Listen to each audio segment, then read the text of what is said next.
퇴직만 기다렸는데 은퇴 후 충격의 현실이 덮쳐왔다. 이제 자유다. 회사에서 마지막 퇴근 도장을 찍고 집으로 돌아오던 날, 나도 모르게 이런 말이 튀어나왔다. 시계 보며 일어나고 눈치 보며 밥 먹고 회의에서 머리 굴리던 그 지난 날이 드디어 끝났다며 마음이 한없이 가벼웠다. 그런데 퇴직 후 일주일쯤 지나니 묘한 공허함이 찾아왔다. 편한 건 맞는데 마냥 기쁘진 않았다. 이제 뭐하지? 하는 생각이 자꾸만 맴돌았다. 은퇴가 휴가처럼 느껴지던 시기는 생각보다 짧다. 분명 준비했다고 생각했는데도 현실은 전혀 달랐다. TV 보며 빈둥거리다 보면 하루가 가고 친구들은 다들 바쁘고 통장은 조용히 말라가고 있었다. 그렇게 예상 못한 허무함과 막막함이 서서히 현실이 됐다. 많은 사람이 퇴직을 기다린다. 그런데 정작 은퇴 후 삶을 진지하게 들여다본 사람은 많지 않다. 우리는 대체 왜 퇴직만을 기다리며 그 이후의 삶은 막연하게만 생각할까? 이 글에선 바로 그 현실을 짚어보려 한다. 준비했다고 믿었지만 막상 부딪히고 나서야 깨달은 은퇴의 함정들. 그리고 실제 사례 3가지를 통해 우리가 지금이라도 대비할 수 있는 현실적인 조언을 나눠보자. 1. 통장만 두둑하면 괜찮을 줄 알았다. 경제적 착각의 함정. 서울에서 30년간 공기업에 다녔던 박씨 62세는 퇴직할 날만 손꼽아 기다렸다. 2억 원 가까운 퇴직금에 매달 나오는 연금도 있으니 나는 걱정 없다 생각했다. 하지만 은퇴 1년이 지난 지금 통장 잔고는 절반으로 줄었다. 왜일까? 지출은 줄지 않았기 때문이다. 평소 습관대로 외식하고 자녀가 결혼하면서 도와주고 해외여행도 다녀왔다. 여유라 믿었던 자금은 생각보다 빨리 줄었고 다시 일하려니 이미 시장은 냉정했다. 은퇴 후 가장 흔한 오해 중 하나가 돈만 있으면 된다는 생각이다. 하지만 수입보다 지출을 통제하지 못하면 준비한 자금은 순식간에 줄어든다. 특히 건강이나 자녀 지원, 예기치 못한 상황엔 지출이 급증한다. 경제적 준비는 얼마 있느냐보다 얼마 쓰느냐가 더 중요하다. 퇴직 전 생활비를 정확히 계산하고 불필요한 소비 습관부터 줄여야 한다. 무엇보다 은퇴 후에도 소소하게라도 돈을 벌 수 있는 수단을 확보하는 게 안정감으로 이어진다. 2. 이제는 자유롭게 살 줄 알았는데 무의미한 일상의 반복. 직장 생활 내내 시간만 있으면 등산도 다니고 책도 쓰겠다던 김 여사 59세는 퇴직하고 나서 우울증 초기 진단을 받았다. 막상 시간이 생기니 뭘 해야 할지 모르겠고 아무 의미 없이 보내는 하루가 반복됐기 때문이다. 사람은 역할로 살아간다. 직장인 엄마, 팀장 그 역할이 사라지면 정체성 혼란이 온다. 아침에 일어날 이유가 사라지고 누군가 나를 필요로 하지 않는 느낌이 우울로 이어진다. 은퇴는 일의 끝이 아니라 새로운 역할의 시작이 돼야 한다. 소소한 봉사활동이든 재능을 살린 강의든 작게라도 누군가에게 필요한 존재가 된다는 느낌이 삶의 의미를 살린다. 김 여사는 지역 도서관에서 아이들에게 동화책을 읽어주는 봉사를 시작하며 다시 활력을 되찾았다.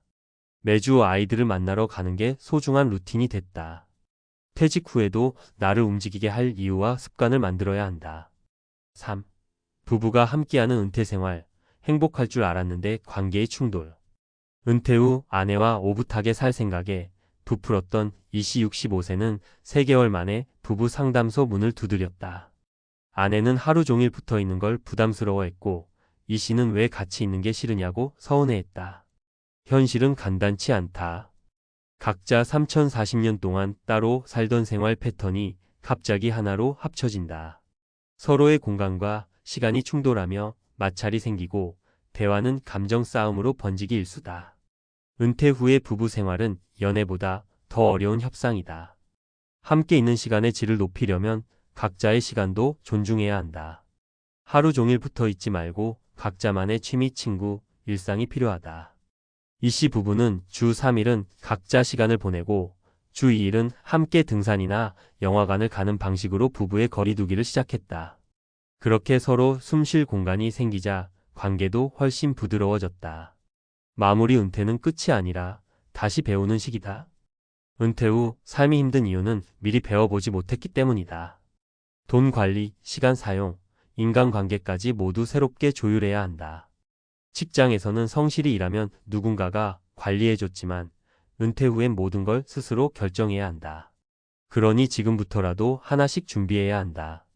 소득이 끊겨도 지속 가능한 소비 습관을 만들고 나를 움직이게 할 의미 있는 일을 찾고 가까운 사람과의 거리 유지도 고민해야 한다. 은퇴는 휴식이 아니라 전환이다. 그 전환을 잘 넘기느냐에 따라 제2의 인생이 무너질 수도 꽃필 수도 있다. 당신은 어떤 은퇴를 꿈꾸고 있는가? 퇴직만 기다렸는데 은퇴 후 충격의 현실이 덮쳐왔다. 2부 후회 없는 은퇴를 위한 3가지 생존 전략. 앞서 은퇴 후 겪게 되는 3가지 대표적인 충격 사례를 이야기했다. 경제적 착각, 의미 없는 일상, 그리고 관계의 충돌. 이 셋만 봐도 은퇴는 결코 달콤한 휴식이 아니라는 걸 알 수 있다. 하지만 그렇다고 두려워할 필요는 없다. 은퇴 후 삶도 준비하기에 따라 제2의 전성기가 될 수 있다. 이제부터는 그 현실을 직시한 뒤 후회 없는 은퇴 생활을 위한 생존 전략 3가지를 구체적으로 나눠보자. 1. 현실적인 생활비 시뮬레이션으로 지속 가능한 소비 구조 만들기. 많은 사람이 퇴직 전에 이렇게 말한다. 집도 있고 차도 있고 빚도 없으니 뭐 걱정이야. 하지만 은퇴 후 가장 먼저 닥치는 문제는 생각보다 지출이 많다는 사실이다.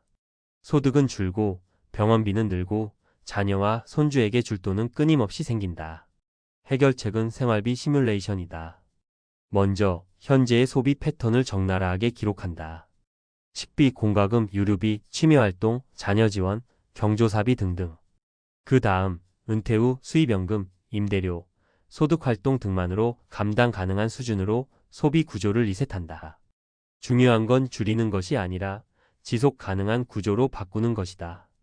TIP 2023년 국민연금공단 조사에 따르면 노부부가 평균적인 삶을 유지하려면 월 240만원, 여유 있는 삶을 원하면 월 310만원 이상이 필요하다.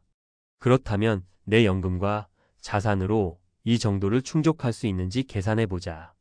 부족하다면 빨리 보완이 필요하다. 2. 작은 수입이라도 창출할 수 있는 나만의 일거리 만들기.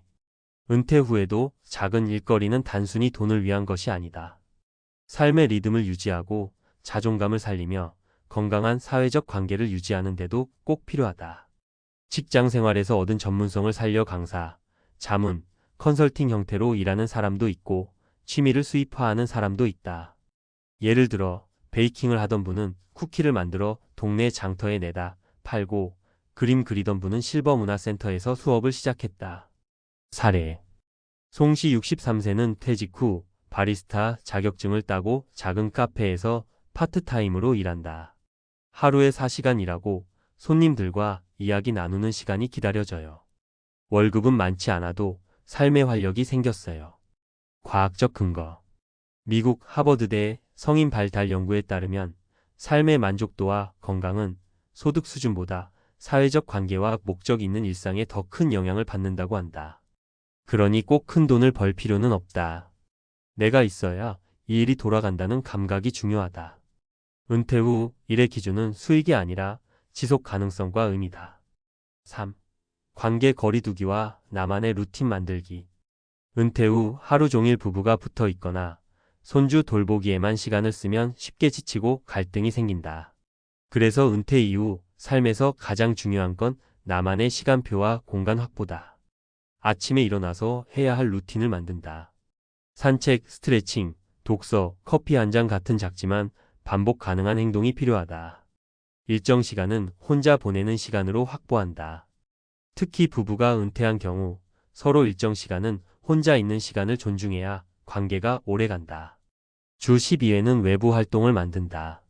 동호회, 봉사활동, 문화센터 수업 등 사회적 리듬을 잃지 않게 하는 게 핵심이다.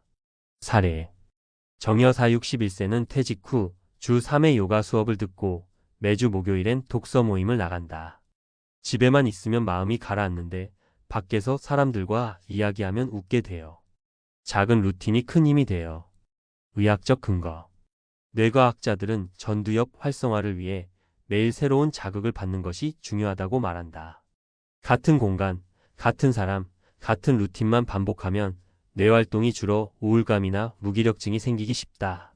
마무리 은퇴는 골인이 아니라 새로운 출발선. 우리는 은퇴를 너무 오랫동안 끝으로만 생각했다. 하지만 진짜 은퇴 준비는 퇴직하기 전이 아니라 퇴직하고 나서부터 시작된다. 그때부터 우리는 스스로의 CEO가 되어야 한다. 돈, 시간, 관계, 건강, 감정을 셀프 마이너스 매너지드? 조금 불편할 수 있다. 이전처럼 누가 정해주는 루틴도 없고 평가도 없고 목표도 없으니까. 하지만 그만큼 자유롭고 의미 있는 삶을 설계할 수 있는 기회가 지금부터다. 지금 내 통장은 현실적인가? 나는 아침에 일어날 이유가 있는가? 오늘 나를 기다리는 사람이 있는가? 이 질문에 YS라고 말할 수 있다면 당신은 이미 성공적인 은퇴자다. 앞으로의 삶은 퇴직보다 훨씬 길다. 그러니 지금부터라도 늦지 않았다. 당신의 제2막을 찬란하게 열어보자.